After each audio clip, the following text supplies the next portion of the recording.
What's up, YouTube? Combat here, and we are a weekend now into Donald Trump's presidency, and there has been some arrests handed down from his inauguration protests.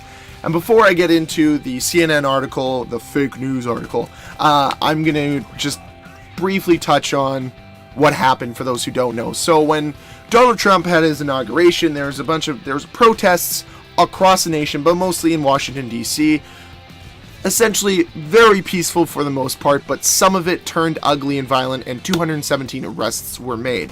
So let's just quickly get into this article and just talk about it briefly. 6 police officers were injured and 217 protesters arrested Friday after a morning of peaceful protests and coordinated disruptions of Donald Trump's inauguration ceremony gave way to ugly street clashes in downtown Washington.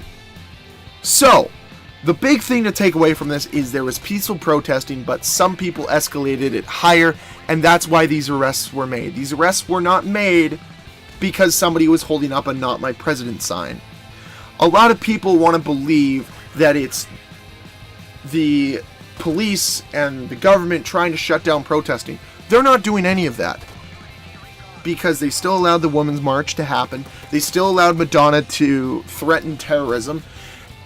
And they still allowed other people to spout mistruths. But regardless of that, I think peaceful protesting is a very good thing. Regardless of what happened here, I think it accomplishes something. Accomplishes a conversation, a commentary in between different people, and I think it's a good thing. Regardless of your opinion of Trump, for me it doesn't matter because I'm Canadian, so he is literally not my president. Sorry, America. If you live there, he's your president, regardless of if you want to make way for that fact or not. I understand that, you might not agree with him, but you should have voted. You should have convinced more people to vote the way you wanted to be voted. But all I see from this protests and these violent protests and these arrests is there's a definite trend in America where it says, we're going to use our right to protest, however, we're going to do it violently, illegally, and do whatever we can to destroy as much property as possible.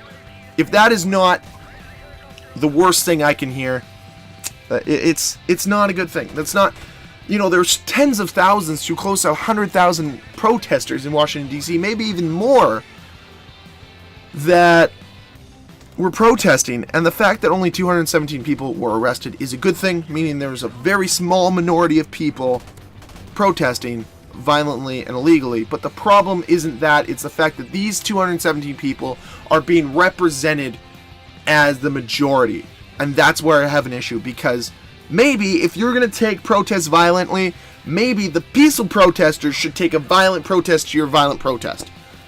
If I was protesting for a cause I believed in, and I saw someone trying to escalate it, I think I would step in the way. Because that's not what the protest is about. It's not about destroying property or committing crimes. It's about getting your point across.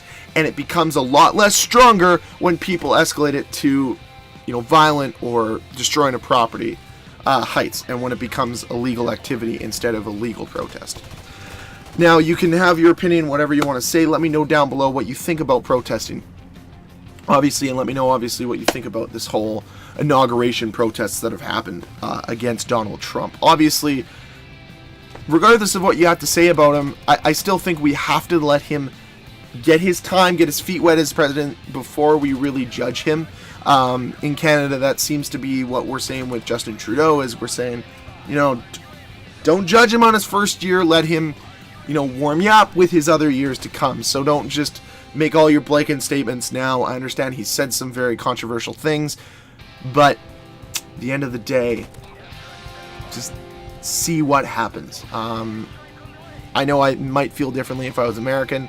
Maybe being Canadian has allowed me to be a little bit softer on the issue, but I think you just have to wait and see what happens. The other thing that came out was he's going to go forth with his wall that's going to have an $18 billion price tag attached to it, which looks like the taxpayers are going to be on the hook for. So that's going to be a developing story that I'm very excited to see what happens, and I'm going to talk about that later on. I also want to do more of these types of commentaries in the future, where I talk about what's going on in politics, where I talk about what's going on in the world, because they are fun to do, and they're a break from talking about video games and getting mad at video games. So if you guys enjoyed this type of video, please hit that like button. If you want to see more videos from me, hit that subscribe button. Until next time, guys, Combat signing off. Peace.